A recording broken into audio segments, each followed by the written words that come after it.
Você teve algum mestre, alguma figura, alguma pessoa que você também foi alguma referência para você, além dos livros também? Eu estendo essa pergunta a você também, Zé.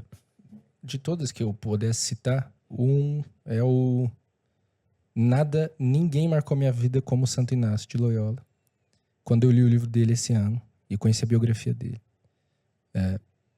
Santo Inácio, ele era um sujeito nobre que queria fama a partir da guerra, ele queria lutar e ser famoso e ser muito bom. Era um cara muito determinado. Ele vai para uma guerra, então disposto a ser o melhor guerreiro, melhor cavaleiro. E aí ele toma um tirão na perna e ele tem que ficar deitado numa cama se recuperando. Detalhe que ele arrumam a perna dele, ela fica torta. E ele fala, pode quebrar, arrumar de novo. Aí eu já falei, cara, esse cara é bom. Não tem nem anestesia. O maluco é brabo, hein? O maluco é brabo. Esse maluco é brabo. Esse é brabo. E os caras quebram a perna dele e arrumam de novo. E aí ele fica lá parado, não consegue lutar mais nada. Ele, pô, me traz uns livros aí pra eu ler de cavaleiro. E não tinha. Tinha livro de santo. Tinha um livro lá de São Francisco, se não me engano. E eles convertem lendo o livro. Santo Inácio. Eles convertem lendo o livro e aí ele decide. Eu vou ser santo. E ele começa a fazer tudo o que precisava para ele virar santo. E ele se torna Santo Inácio. É um santo de sétima morada, criou os exercícios espirituais, fundou jesuítas, fundou o Brasil. Né? Depois vem, graças a Santo Inácio, o Brasil é um pouco do que é hoje. E quando eu li a história de Santo Inácio, eu falei, tá aqui um cara disposto a fazer tudo que precisa ser feito para ser quem ele acha que tem que ser. Tudo.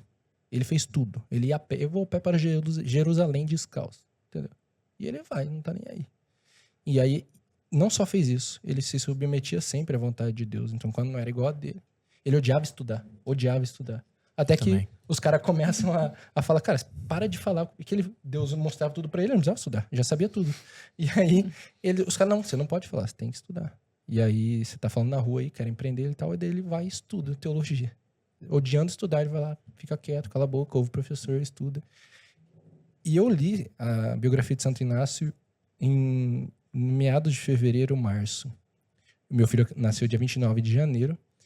Foi um parto muito complexo. Minha esposa teve complicação na cesárea, depois de 14 horas de trabalho de parto. Ficou 2 horas lá na cesárea, depois que o bebê nasceu. E depois ela teve complicação em casa, tivemos que voltar para o hospital. Foi um mês muito caótico, o primeiro mês do meu filho, do Samuel. E naquele mês, tudo na minha vida desordenou. E é claro, é normal. Então, foi um recém-nascido em casa, é um caos absoluto. E eu comecei a perceber que tudo na minha vida desordenado eu estava piorando rapidamente.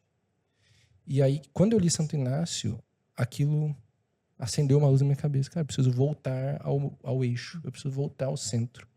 E a partir daquele momento, que foi o finalzinho de março, eu comecei a arrumar a minha vida.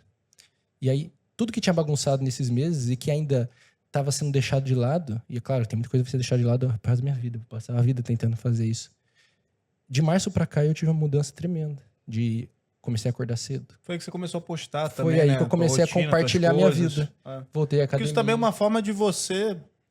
quando você posta se comprometer, ali, né? E pros outros também Melhor coisa que existe. você faz pra você ali. Você fala, cara, ó, tô aqui, eu vou na academia todo dia. Se tu não posta ali, se não mostra ali, já né? era. Sua palavra, você perde palavra. E é engraçado, porque quando você perde a palavra, isso vira uma narrativa pra você mesmo. Então você tava falando da autoconfiança. Por que a autoconfiança das pessoas abaixa? Elas ficam prometendo e não fazendo nada. Então ela tá contando uma narrativa dela pra ela mesma, de quem fala e não cumpre, fala e não cumpre. Ou seja, eu não consigo fazer nada. Ela tá contando a história, ela não tá percebendo, mas ela tá contando.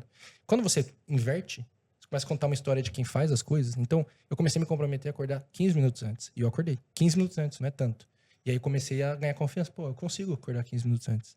Isso começa a contar uma história de quem faz as coisas que fala. Você tem uma história de compromisso. E a história de compromisso te dá confiança.